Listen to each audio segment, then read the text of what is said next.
nah kalau dari masing-masing nih Kak Prilly atau juga Kak Umay, pernah nggak sih mengalami atau mungkin ada sahabat, teman, orang terdekat yang mempunyai masalah kesehatan mental seperti itu? Terus apa nih yang bisa dibagikan tipsnya untuk apa ya sembuh atau bangkit mungkin dari kesehatan mental atau bipolar itu sendiri? Em, aku punya teman yang memang dia punya bipolar juga, dan aku sendiri juga terdiagnosa PTSD. Jadi akunya sendiri memang aku ada masalah sendiri gitu, tapi bukan bipolar gitu. Eh, caranya cara,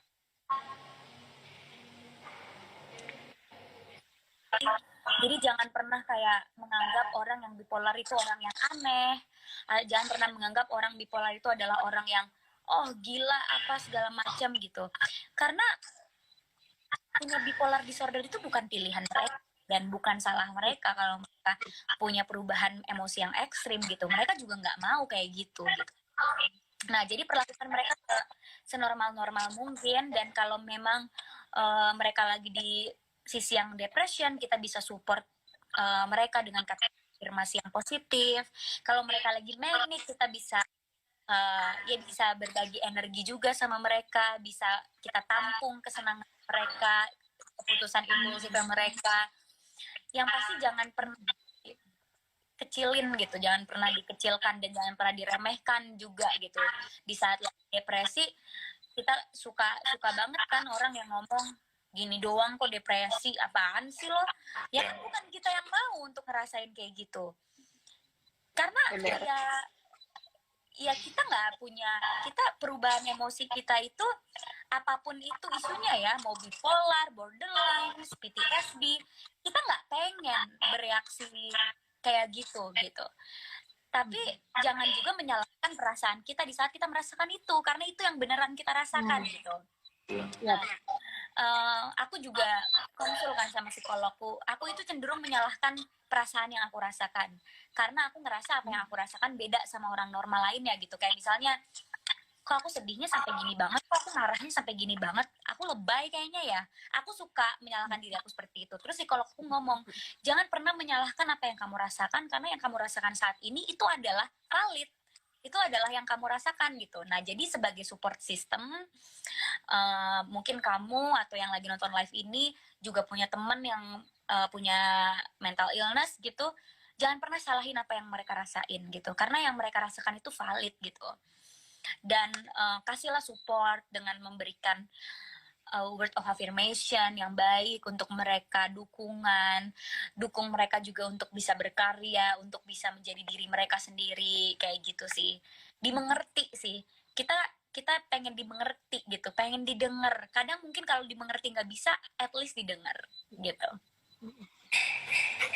Oke, Kak Umay mungkin? Jawaban gue udah diambil semua Prilly, jadi idem sih sebenarnya. Ya hanya sebagai pengingat aja bahwa ini kan bentuk juga apa yang mau disampaikan sama film Kira Kau Rumah ya, bahwa menjadi support system itu adalah sangat penting gitu loh bagi orang-orang yang mengidap penyakit mental gitu. Jangan dihardik, jangan disalahkan. Benar kata Prilly tadi bahwa apa yang mereka rasakan ya itu valid gitu loh. Dan gelas, gue percaya bahwa gelas semua orang itu beda-beda. Mungkin kayak tadi nih ada yang komen, mental gue kena karena Mobile Legend.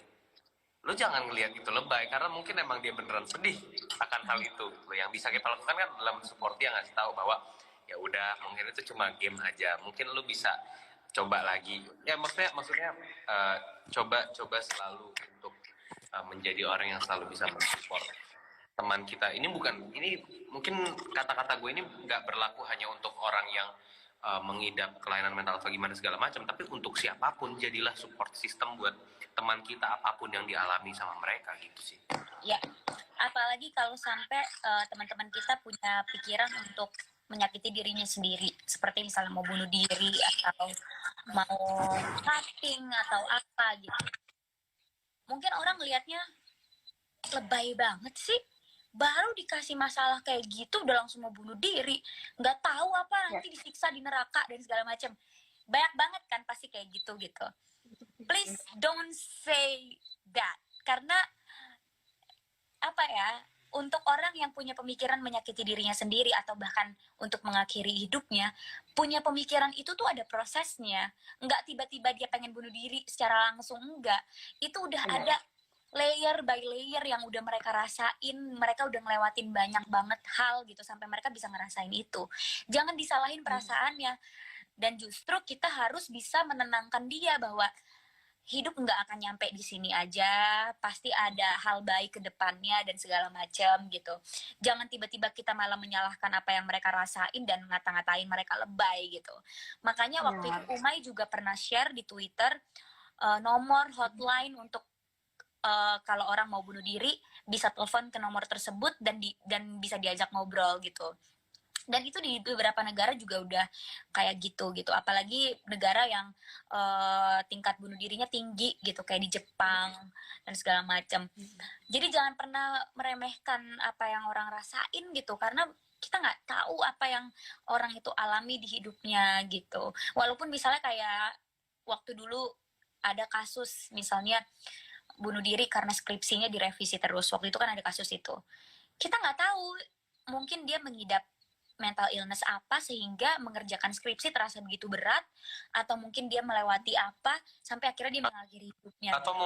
Atau mungkin itu satu-satunya harapan dia untuk punya kehidupan yang lebih baik. Kita nggak pernah tahu apa yang kita nggak pernah tahu gitu. Amin. Dan alasan orang kenapa sampai kayak gitu sih, makanya ya, betul. apa yang ngomongin bahwa ya kita juga nggak bisa ngejudge orang tanpa kita tahu dan lain-lain. Kalaupun kita juga udah tahu dan menurut kadar diri lo bahwa kayaknya nggak perlu sesedih ini deh, ya jangan jadi orang yang judge mereka untuk kayak lo segitu doang.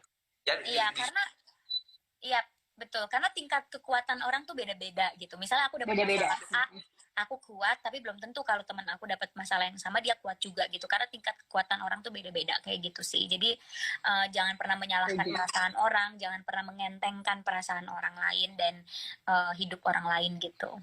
Oke, lanjut dari V Sumanti. Cara menghadapi teman yang bipolar, Kak. Tadi udah sempat dibahas juga ya? Iya, tadi sebenarnya udah dibahas ya, Kak. Kenapa kesannya? Ya, sorry. Gue rada ini nih. Sebenarnya kalimatnya bukan bagaimana cara menghadapi gitu, karena bukan sesuatu bagaimana mensupport harusnya. Ya. Karena yang mereka butuhkan adalah support gitu. Itu yang terpenting. Bahwa mereka kan bukan masalah atau bukan beban gitu.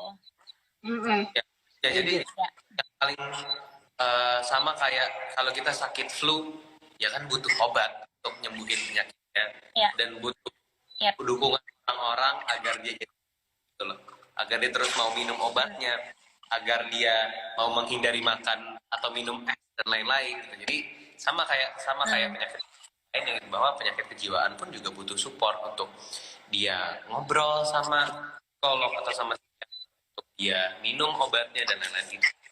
Emang yang paling penting untuk membantu teman kita yang mengidap bipolar atau penyakit kejiwaan apapun, atau orang yang merasa kesepian dan lain-lain, adalah ya ditemani gitu.